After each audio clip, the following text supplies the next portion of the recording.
तस्वीर में दिख रही ये महिला अपने पति को जेल भेजकर अपने आशिक के साथ मौज कर रही थी। महिला को लग रहा था कि किसी को खबर नहीं लगेगी, लेकिन करीब 13 महीने बाद इस महिला को दबोच लिया गया। इस लड़की ने शादी तो इस लड़के के साथ की थी, लेकिन अयाशी अपने आशिक के साथ कर रही थी। इधर जेल की सलाखों में बंद पति दीपू तड़प रहा था। दीपू पत्नी से सच्चा प्यार करता था, लेकिन पत्नी अपने आशिक के साथ मौज कर रही थी। लेकिन ये सब कैसे हुआ और आखिर पति दीपू को जेल कैसे हुई? महिला को आशिक के साथ किसने पकड़ा और कैसे खुलासा हुआ, ये भी जान लीजिए। ये पूरा मामला उत्तर प्रदेश के आजमगढ़ जिले का है। मसोना गांव में रहने वाले दीपू की शादी 2019 में रुचि के साथ हुई थी।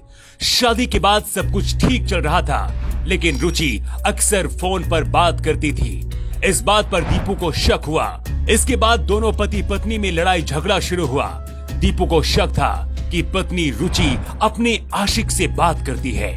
शादी के सिर्फ 3 महीने बाद 20 सितंबर 2019 को अचानक एक दिन घर से रुचि गायब हो गई। घर से नई नवेली दुल्हन के गायब होने की वजह से हड़कंप मच गया। तलाश करने के बाद भी दुल्हन का कहीं कोई आता पता नहीं चला। पत्नी अपने आशिक के साथ मौज कर रही है, इस बात की खबर इस पति को भी नहीं थी। यहाँ तक तो सब ठीक था, लेकिन इसके बाद की कहानी बहुत बुरी है, जिसे सुनकर सिहरन पैदा हो जाती है। पीहर पक्ष ने पति दीपू के खिलाफ बेटी की हत्या का आरोप लगा दिया। इसके साथ ही दहेज सहित और भी कई धाराएं लगाई गई।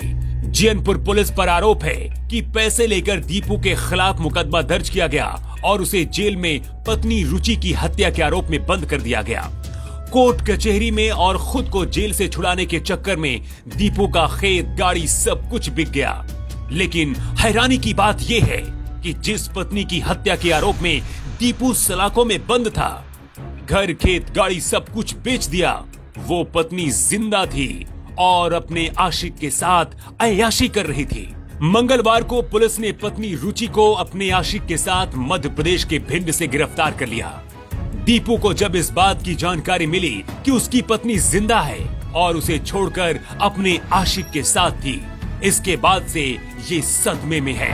परिजनों का कहना है कि कई बार दीपू आत्महत्या करने की कोशिश भी कर चुका है। दीपू को अभी भी यकीन नहीं हो रहा है कि जिस रुचि को वो अपनी दुल्हन बनाकर घर लेकर आया था, वो उसके खिलाफ ऐसी साजिश रचेगी। लेकिन अब सब कुछ साफ हो चुका है। पत्नी का धोखा दीपू सहन नहीं कर पा रहा है। पति दीपू का आरोप है कि इस पूरे मामले में पति रुचि के मामा मामी और उसकी मां शामिल है। सबने पैसे के लिए सब कुछ किया और मेरी जिंदगी बर्बाद कर दी। अगर पुलिस मामले की छानबीन सही से करती तो शायद अपनी जिंदगी के 13 महीने दीपू को जेल में नहीं बिताने पड़ते। दीपू और उसका परिवार अब कुछ इस तरह से खामोश और हताश बैठा रहता है। इन लोगों को जहां एक तरफ दीपू के जेल से रिहाई की खुशी है, वहीं कोर्ट कचहरी के चक्कर काट काट कर सब कुछ बिक चुका है। परिवार बर्बादी की कगार पर है। ये लोग इंसाफ की गुहार लगा रहे हैं। प्यार करना गुनाह नहीं, आशिक के साथ जाना भी गुनाह नहीं, लेकिन अपनी मौत के इल्जाम में इस तरह से एक बेगुनाह को फंसा देना गुनाह है और ऐसे गुनाह की सजा जरूर मिलनी चाहिए। रुचि को पुलिस ने गिरफ्तार कर लिया है। उम्मीद है पुलिस अपनी तफ्तीश पूरी ईमानदारी से करेगी और दोषी पाए जाने पर कड़ी से कड़ी सजा देगी, ताकि फिर कोई दीपू इस तरह से बेगुनाह होते हुए भी जेल की सलाखों तक न पहुंचे। आजमगढ़ से न्यू टाइम्स के लिए आदर्श श्रीवास्तव की रिपोर्ट।